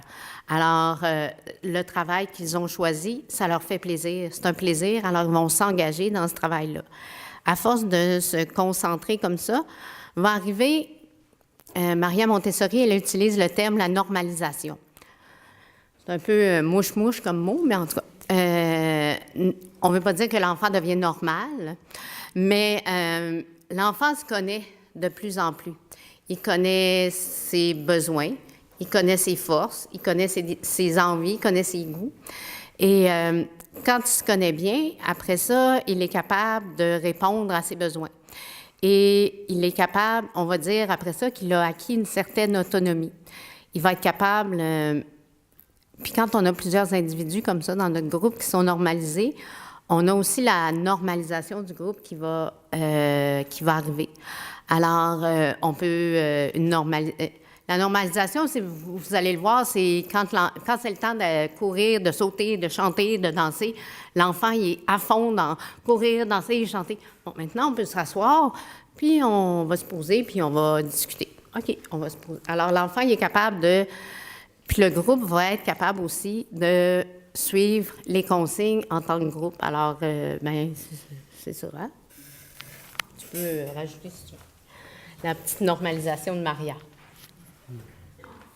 Alors ça, c'est très, très intéressant parce que c'est un aspect très, très central de la pédagogie Montessori, cette question de normalisation. Oui, cette question de normalisation, on regarde le temps. Il y a tellement de choses à dire. Parce que pour elle, cette normalisation, elle s'atteint à travers la concentration. Donc, un environnement Montessori, le but ultime et absolu, c'est atteindre la concentration le plus souvent possible. Donc, donner tout ce qu'il faut dans l'environnement pour que l'enfant, par lui-même, il finisse par atteindre cette espèce de concentration magique. Alors, si vous faites des recherches, il y a la notion de flow, zone d'expérience optimale en français. Alors, le nom est à dormir debout, c'est Mihaly Csikszentmihalyi, s'appelle. Si vous cherchez flow, ça va, vous allez trouver. Alors, en gros, c'est l'idée que pour l'expérience parfaite, et ça c'est pas juste en éducation, il faut trouver l'équilibre entre la compétence, donc dans un tableau, là, la compétence et le défi. C'est-à-dire, trop de défis, pas assez de compétences, ça va vers l'anxiété. Trop de compétences, pas assez de défis, c'est l'ennui. Alors, c'est de trouver le juste milieu exact de ce que j'ai besoin pour atteindre ce moment de complet engagement. Ça se trouve en sport, ça se trouve en art, ça se trouve en n'importe quoi dans votre vie. Et je suis sûr que si vous y pensez, vous allez trouver des exemples de ces moments que vous avez eus où vous étiez tellement engagé parfaitement dans ce que vous faisiez parce qu'il y avait un équilibre parfait entre votre compétence et le défi que ça représentait. Alors, c'est ce qu'on cherche à avoir dans les classes Montessori. C'est pour ça qu'il y a cette liberté-là, parce que l'enfant, c'est le seul qui est capable de connaître exactement où se trouve cette zone d'expérience optimale. Et en plus, ça va permettre à l'enfant de se reconnecter à sa motivation endogène. Maria Montessori, elle utilise le mot « hormé » ou l'élan vital. Donc, c'est de retrouver cette volonté qui vient de soi-même. Maria Montessori, elle le dit, l'enfant, il est super motivé, il a sa propre motivation. On n'a pas besoin de rajouter des félicitations, des punitions, des carottes au bout du bâton.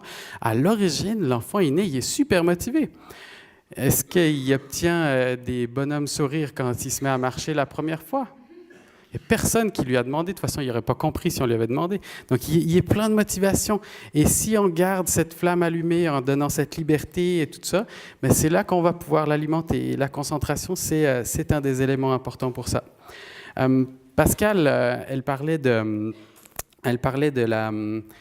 interruptions. Alors, je vais vous donner quelques exemples très précis où on interrompt très souvent les enfants.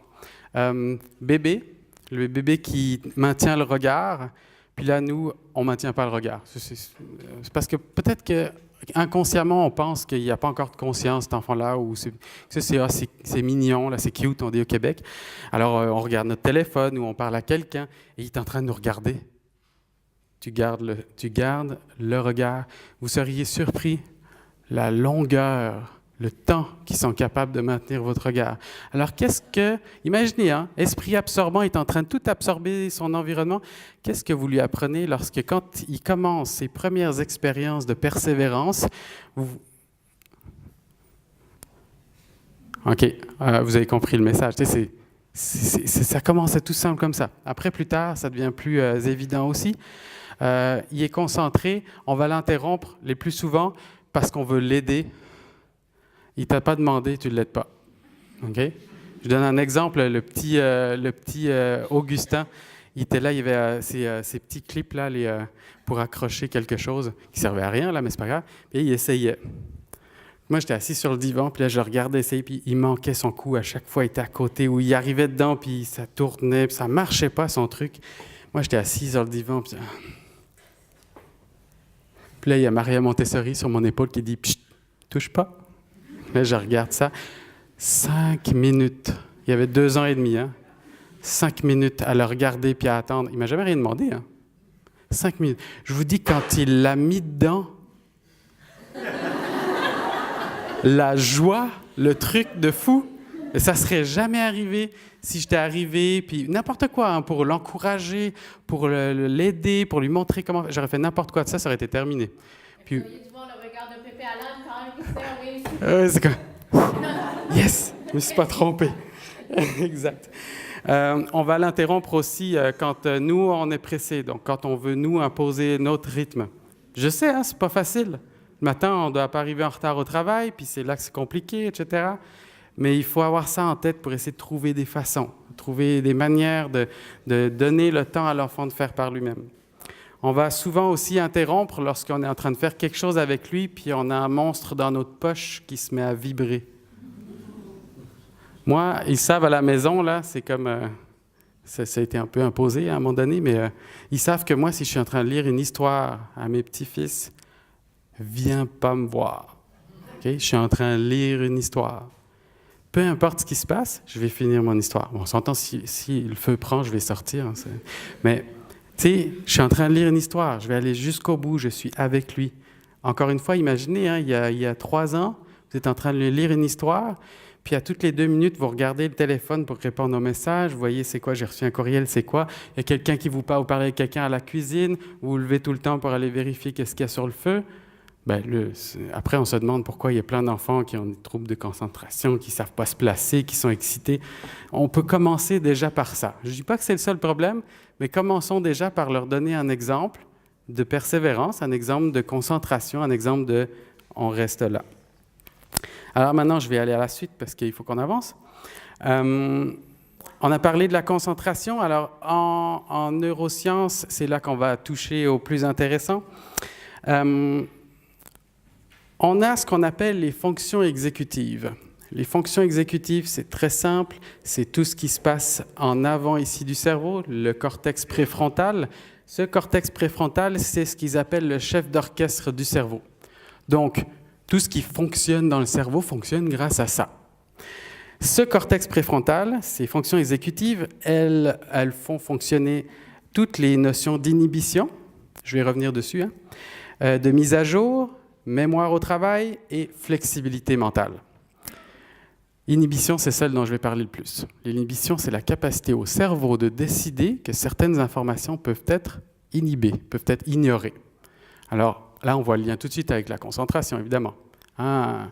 On est en train de travailler, puis il y a quelqu'un dans la conférence ici, hein, Émilie, qui est avec son crayon comme ça, puis il faut qu'on continue de donner notre conférence. Alors ça, c'est l'inhibition, la capacité de continuer à m'écouter pendant que le petit bruit se passe. Est-ce que vous êtes bon avec ça? C'est pas évident, hein? Alors, dans un autre contexte, en classe, je suis à un travail, je suis un enfant, je travaille. C'est sûr que dans la classe, il se passe plein de choses. Okay? Il y a des enfants qui travaillent. Donc, la capacité d'inhibition, c'est la capacité d'ignorer un input. Mais c'est aussi, beaucoup plus que ça, c'est la capacité d'ignorer un processus immature. Exemple, j'ai appris à compter avec mes doigts. 1, 2, 3, 4, 5. J'espère que les enfants, un jour, ils arrêtent de compter avec leurs doigts. Donc, ça veut dire qu'à un moment donné, il faut que le cerveau inhibe un ancien processus immature pour être capable de compter sans ses doigts. Donc, vous voyez, l'inhibition, c'est fort. Ça fait beaucoup de choses dans le cerveau et c'est extrêmement important. La mise à jour, c'est la capacité de changer une information mise en mémoire. La mémoire au travail, c'est la capacité de de travailler en direct, si on veut, avec des informations, résoudre un problème, par exemple. Et la flexibilité mentale, vous imaginez, c'est être capable de voir les choses sous un autre angle, par exemple. Et toutes ces fonctions exécutives se développent lors des périodes d'engagement et de concentration. C'est tout. C'est comme ça qu'on développe les fonctions exécutives.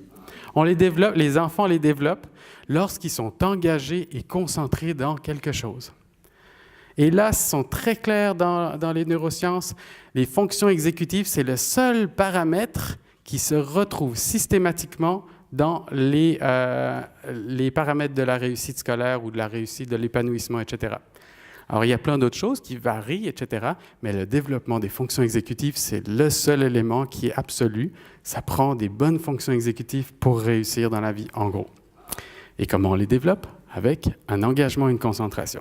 C'est là où on est fort à Montessori, c'est que par la liberté qu'on donne, par le matériel, par toutes ces choses où on va aller chercher cet élément-là, on va travailler sur les fonctions exécutives. Les enfants, donc, ils vont développer l'adaptation. L'adaptation, c'est la définition même de l'intelligence. Quand on parle d'intelligence artificielle, par exemple, on ne veut pas développer un ordinateur hyper puissant en calcul. Ça, ce n'est pas de l'intelligence. On veut faire un ordinateur qui est hyper puissant à s'adapter à des nouvelles situations. C'est ça l'intelligence. Donc, en développant le cortex préfrontal, on permet d'avoir toutes les bases nécessaires à la réussite par la suite. Évidemment que pour obtenir ça, ça prend une motivation. On peut difficilement atteindre la concentration, donc la normalisation. On peut difficilement atteindre cet état-là quand on n'est pas motivé.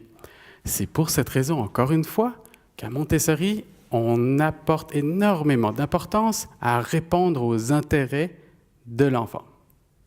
Le maximum, même au primaire. Ça ne veut pas dire qu'on ne va pas lui montrer tout le programme, on s'entend. Montessori ne serait pas répandu partout dans le monde aujourd'hui si on laissait un enfant faire juste de la géographie pendant 6 ans. On est d'accord, ça ne marcherait pas. On montre tout.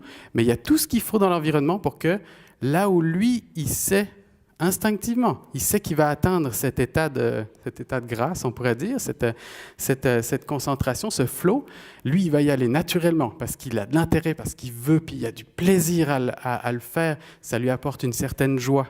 Donc, encore une fois, c'est là où on a une force à Montessori, c'est qu'on donne des bons ingrédients, des bonnes conditions pour pouvoir atteindre le plus souvent possible cet état-là. Après, il y a toutes ces symptômes qui sont apparus dernièrement, dyslexie, trouble du déficit de l'attention, tous les 10. Okay? Puis d'ailleurs, il y a un problème avec cette nomenclature-là. Dyslexie, dysphasie, etc., ça porte, étymologiquement, en tout cas au niveau de la sémantique, ça porte le nom d'une pathologie. Ce ne sont pas des pathologies, ce sont des symptômes. Les symptômes de quoi? Les symptômes qu'on a un problème au niveau des fonctions exécutives. Donc, je ne suis pas en train de vous dire, un enfant qui a un problème de dyslexie, par exemple, il faut arrêter de lui montrer du français. Non, ce n'est pas une très bonne idée. Mais il faut absolument lui donner l'occasion d'explorer ses ressources à lui. C'est où qu'il est fort, c'est où qu'il est bon, c'est où qu'il aime ça, c'est où qu'il a de l'intérêt, pour que parallèlement qu'on travaille sur ses difficultés, il ait l'occasion d'atteindre ces moments de concentration, ces moments de construction de son cortex préfrontal. Et ça va l'aider en même temps à travailler ses difficultés. Donc, on ne peut pas, je prends l'extrême, là, si on dit, cet enfant-là, il y a un problème de dyslexie, on va enlever des trucs dans le programme pour lui en donner encore plus dans là où il n'est pas bon, puis il n'atteindra jamais cet état de grâce. C'est triste un petit peu. Hein. Donc, c'est important de voir ça. Dans Montessori, on va toujours donner cette possibilité-là que lui puisse aller vers ses forces et vers ses intérêts. Oui, la posture de l'adulte, c'est très important. Il est prévu d'avoir une période de questions, mais il y en aura une quand même, mais il y a des sujets importants qui restent, je vais essayer juste d'y passer un peu plus rapidement. La posture de l'adulte est extrêmement importante, évidemment, elle l'a dit Pascal, c'est une partie de l'environnement. Alors la première, c'est l'observation, je vous en ai parlé au tout début. L'observation est extrêmement importante, que ça soit dans la classe. Dans la classe, votre rôle, évidemment, c'est d'avoir toujours un œil sur ce qui se passe dans la classe, mais aussi de prendre des moments formels d'observation Pas juste, je suis tout le temps en train de faire des présentations, puis j'ai comme un troisième œil. Les profs sont super bons avec ça. Je sais pas, ceux qui sont profs, là, il y a comme un œil en arrière. Ça, c'est important, l'observation permanente. Mais l'observation formelle est importante aussi. Il y a des moments où il faut que tu arrêtes, tu fais rien d'autre, tu recules, s'il faut, tu prends un carnet, tu regardes ce qui se passe. Puis là, tu vas voir plein de choses que tu n'aurais pas vues en observation permanente. En observation permanente, naturellement, on va se concentrer sur les trucs qui ne marchent pas. Parce qu'on veut pouvoir intervenir si jamais il y a quelque chose, n'importe quoi qui embarque ou quoi. Donc, on se concentre là-dessus. On ne voit pas là, le petit garçon dans le coin qui est hyper intensément engagé dans un travail ou dans un livre sur les avions. On a manqué quelque chose. D'abord, on a manqué une bonne occasion à la fin de la journée d'aller voir le parent et dire « Hey, aujourd'hui, là, c'était impressionnant, il s'est concentré là-dessus, c'était formidable. » Premièrement, mais surtout, on a manqué l'occasion de voir à quel point ça le captive, ça. La semaine suivante, on s'organise pour faire quelque chose dans ce domaine-là. Puis on le verbalise. « Ah, j'ai remarqué que tu as beaucoup d'intérêt pour ça. J'ai une présentation qui devrait t'intéresser. » On vient d'allumer la flamme, là. Donc ça, c'est l'observation, c'est hyper important pour bien connaître les enfants aussi, pour les sentir. Hein. Plus on fait de l'observation en tant qu'enseignant, éducateur, plus on va devenir bon à sentir les choses, sentir « Oh, il y a quelque chose qui se passe ». Je vous dis, après quelques années d'expérience, vous allez voir le parent puis vous dire « Il y a quelque chose qui est bizarre ». Puis ils sont « Oui, on va se séparer ». OK, ça c'est important. Moi, je n'en avais aucune idée. Qu'est-ce que j'ai remarqué? J'ai juste remarqué qu'il a toujours été capable de s'initier dans le travail, il a toujours été capable de... Puis là, d'un coup, ça fait 2-3 jours que pas grand-chose qui marche. Ou des fois, c'est plus anodin. On a déménagé, ou il a changé de chambre, ou maintenant, il y a son frère qui vient dormir dans la chambre, ou des choses comme ça. Ça peut être n'importe quoi. Et là, on devient vraiment très sensible à ce genre de choses si on fait de l'observation. Et ça s'applique aussi à la maison, hein. En tant que parents, nos vies vont trop vite, des fois, on oublie de prendre le temps d'observer. Il joue dehors. Asseyez-vous puis regardez-le jouer. Tu sais, il joue comment il s'adresse aux amis dans la rue, à quoi il s'intéresse, quel est son rythme, comment il fait ça quand on ne met pas de cadre autour, de temps, etc. Très important, l'observation. Et en tant qu'enseignant, en tant qu'éducateur, l'observation, c'est très important aussi parce qu'on se perfectionne dans notre pratique par l'observation. On voit tout de suite, ce matériel-là, ça ne marche vraiment pas avec les enfants. C'est le troisième que je le vois qu'il prend, il n'y arrive pas, ou bien il fait ça de travers, il va falloir que je repense mon histoire. Dans la posture de l'adulte, il y a la question, ça va un peu avec le retrait. Hein, on l'a dit tantôt, on n'intervient pas lorsqu'il y a de la concentration. Ça, c'est super dur, hein, je vous le dis.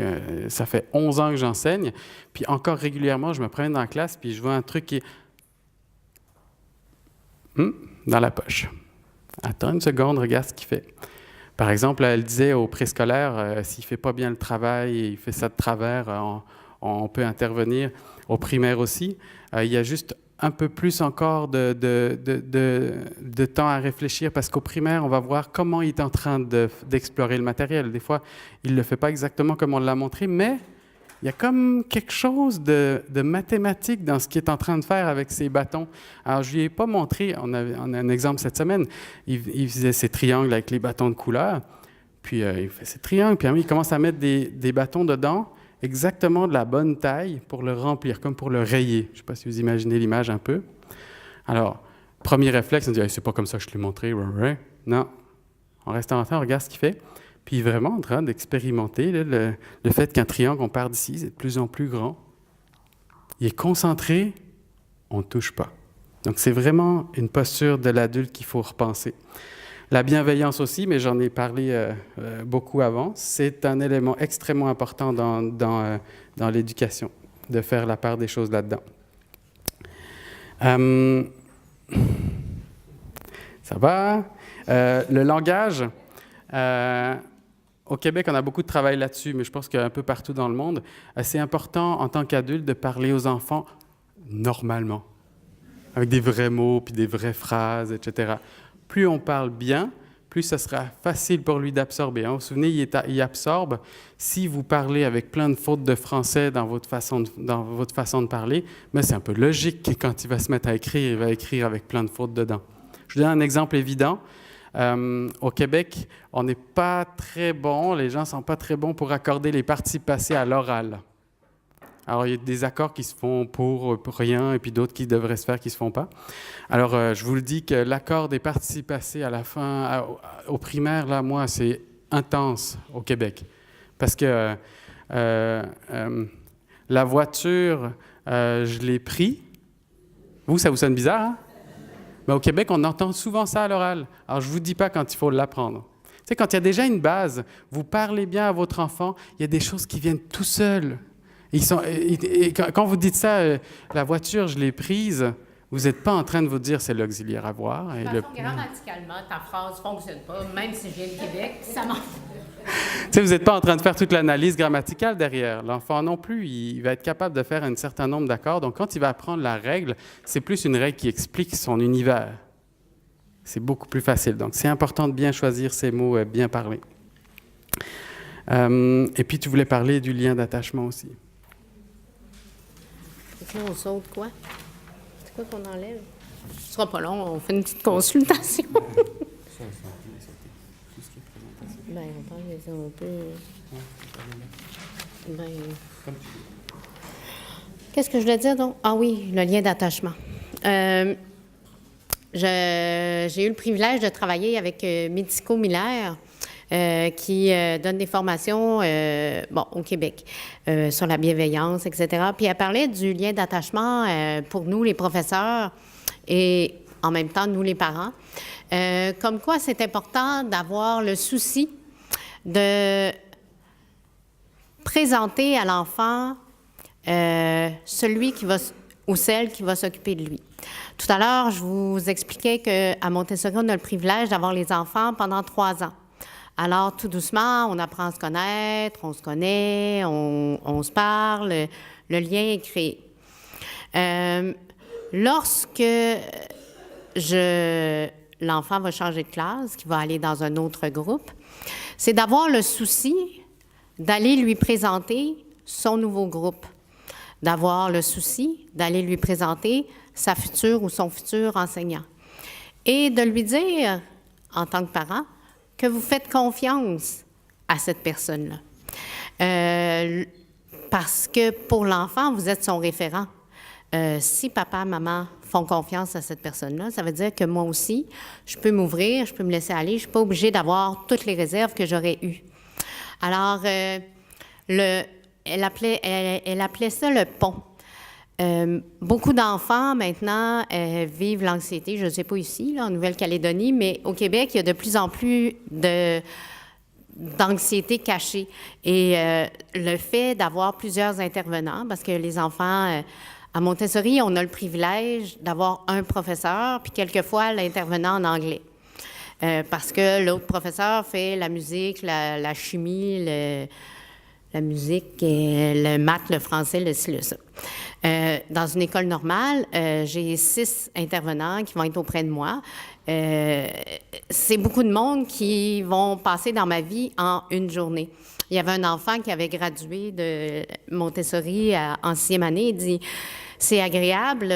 Il dit, en 6 ans de primaire, j'ai eu un seul professeur parce que son professeur de 6-9 avait monté en 9-12. Alors, il avait eu le même professeur pendant 6 ans.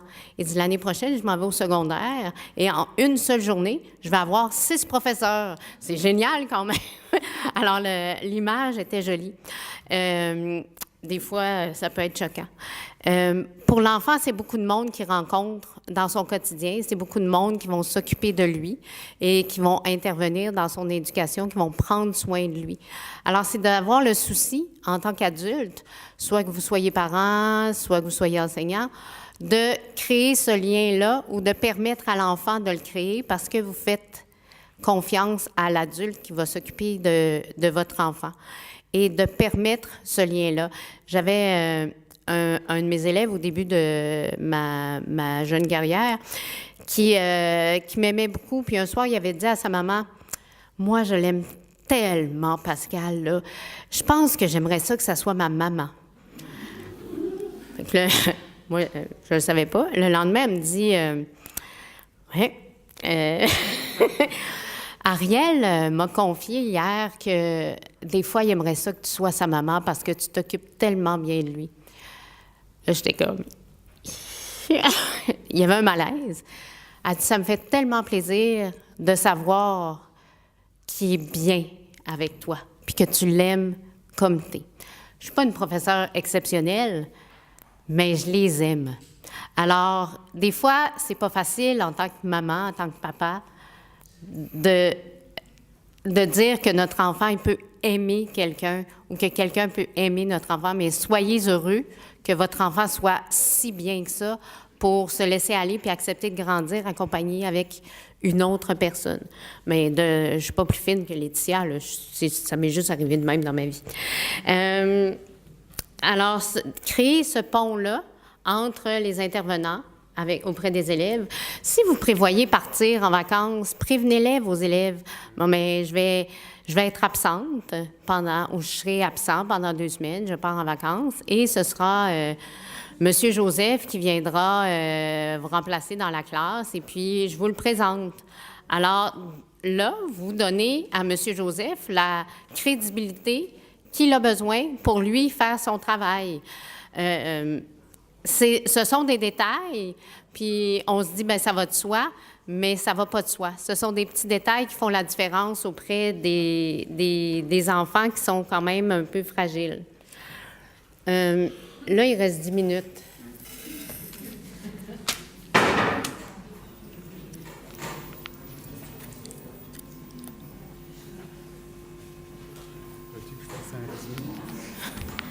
Oui, fais donc un résumé. T'aimes ça parler? Peu importe. Bon, alors, très, très, très rapidement, parce qu'il y a des belles choses là-dedans, mais il n'y a pas besoin d'y passer des tonnes de temps. Au niveau de la persévérance, on a déjà abordé ça un petit peu. La protection de la concentration, c'est vraiment quelque chose qui va aider à ça. Achetez-vous des pantalons et des jupes avec des poches. Laissez faire vos enfants. Alan, il l'a dit tout à l'heure, tant que vous n'avez pas le regard, laissez-les faire. C'est correct. C'est parfait si c'est difficile, puis ils apprennent à faire un effort. Puis c'est parfait si ils font des erreurs aussi. Les enfants, là, ils apprennent à faire des erreurs. Puis c'est comme ça qu'on apprend. Alors, laissez-les faire des gaffes. C'est parfait. Puis montrez-leur à ramasser la gaffe. C'est tout. Après, ils pourront les faire, puis vous pourrez faire d'autres choses. Aussi, la question de votre permanence à vous. Que ça soit la permanence affective, c'est pas parce que vous le chicanez que vous l'aimez plus. C'est important qu'il le sache, ça. Ça peut se verbaliser. Les activités communes que vous allez conserver, comme je vous disais, quand je lis une histoire, et la non-interruption, tout ce qui est technologie, presque tout ce qui est technologie a un impact là-dessus. Donc, songez, pensez-y, qu'est-ce qui, dans ma famille, dans ma maison, au niveau technologique, crée des interruptions ou de la distraction. Après, on voulait aussi vous parler des éléments importants qui avaient un impact sur votre enfant, tout ce qui est des écrans, du sommeil, le rythme. On a parlé de ça, c'est très important parce que la société d'aujourd'hui, on a une espèce de sacralisation de la vitesse. On dirait que la vitesse, tout est important dans la vitesse. C'est exactement le contraire pour les enfants. Ils sont bien ici à Nouméa, ben non? Ils sont bien à Nouméa. Il y a peut-être un peu moins de sacralisation de la vitesse ici, je ne sais pas. Mais le temps libre... on rigole, mais au Québec, je ne sais pas ici, mais au Québec, on dirait que les enfants, ils sont inscrits à 36 cours dans la semaine. Ils n'ont jamais de temps libre. Un soir, c'est l'art, un autre, c'est le yoga, un autre, c'est le foot, etc. Les moments d'ennui, c'est super important. C'est quand on s'ennuie qu'on est créatif. Puis les technologies, c'est assassin pour ça. Je ne sais pas vous, là, mais moi, je ne m'ennuie plus depuis que j'ai un téléphone intelligent dans ma poche. C'est moi qui est plus intelligent depuis. Fait que là, je l'éteins volontairement. C'est quand on s'assoit puis on ne sait pas quoi faire, puis là, d'un coup, on décide de créer quelque chose. Les enfants, avant qu'il y ait des technologies qui rentrent à la maison, quand ils ne savaient pas quoi faire, on va faire une recette, on va faire des cookies, on va jouer dehors, on va à la bibliothèque, on va s'inventer un jeu. C'est trop attirant. On va faire des cabanes. L'iPad, là, sur la table, la télévision, les jeux vidéo, c'est beaucoup trop facile d'aller vers ça. Puis toutes les transitions aussi, dans le rythme dans la vie. Il y a beaucoup trop de transitions. Et les transitions, en neurosciences, ils appellent ça le shifting, là, se passer d'une affaire à l'autre. On est zéro efficace quand on fait ça. Notre cerveau humain, il n'est pas fait pour le multitask, pour le multitâche. C'est pas fait pour ça. Un petit mot, puis peut-être que vous le savez déjà, mais il me semble que je parle fort. Simplement aviser votre enfant ou dans 5 minutes, on va y aller. Ça peut être dans 10. Mais lui, il sait dans sa tête que bientôt, on va quitter l'endroit où est-ce qu'on allait. Le repas est prêt. Dans 5 minutes, on va se mettre à table. Alors, pendant qu'il est en train de finir son casse-tête, il sait qu'il va pouvoir se mettre à table et ça évite « Non, je n'ai pas de finir mon casse-tête! » Alors, en avertissant puis en prévenant qu'est-ce qui s'en vient, vous évitez des situations inutiles et déplaisantes, mettons. Le dernier point qui est important. J'ai remarqué qu'il y a beaucoup de gens qui s'intéressent aux pédagogies alternatives parce qu'ils ont une expérience désagréable, soit personnelle, soit dans la famille, soit pour leur enfant, et qui s'en vont vers l'alternatif en réaction.